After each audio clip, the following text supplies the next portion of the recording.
Am I the asshole for telling my siblings my inheritance was back pay for taking care of our mom? The lawyer cleared his throat, but I barely heard him over the ringing in my ears. The family house, the only real asset, was left entirely to me. My brother Michael's face turned a shade of purple I'd never seen, and my sister Lisa let out a choked gasp. In that sterile legal office, surrounded by the scent of old paper and fresh grief, I wasn't a grieving daughter anymore. I was the enemy. I'm Jane, 60 years old. For the last 10 years, I have been the full-time, unpaid, 24/7 caregiver for our mother in our small Pennsylvania town. I gave up my teaching career, my savings, and any semblance of a social life to change her bandages, manage her medications, and hold her hand through terrifying nights. My brother, Michael, 64 years old, is a successful dentist in Florida. My sister, Lisa, 58 years old, is a high-powered lawyer in Chicago. They were the "we'll send a check" kids. They visited for a curated holiday weekend once a year, saw the clean house and the smiling mother, and had no idea of the soul-crushing reality. When Mom passed, they flew in for the funeral, ready to divide the spoils. The will was a shock to them.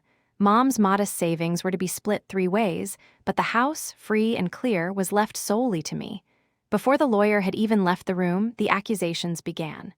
"Undue influence," Lisa hissed, her legal mind already building a case. "Michael just called me a thief to my face." The fight moved back to the house, the air thick with the smell of Mom's lavender sachets. As they walked through the rooms, they spoke of our childhood memories and how we should sell the house quickly to get the best price. That's when I finally shattered. I walked over to the desk, pulled out a thick folder, and slammed it on the dining room table. "You want to talk about what's fair?" I asked, my voice shaking with a decade of repressed fury. "This folder is filled with every email and text I sent you begging for help. Begging for just 1 weekend off. Begging for you to fly in when Mom fell and broke her hip."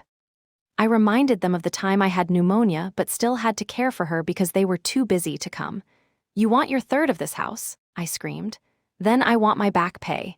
10 years of nursing, cooking, and cleaning. 10 years of a salary you never paid me for doing the job none of you wanted." I pointed to the door. "This house is my payment. Now take your share of the bank account and get out." They left, and now the war has begun. They are threatening to contest the will, a process that will bleed us all dry. My aunt called, telling me I was tearing the family apart over bricks and mortar. But I'm sitting here, in this quiet house that I sacrificed my life for, feeling for the first time like that sacrifice was seen. So am I the asshole?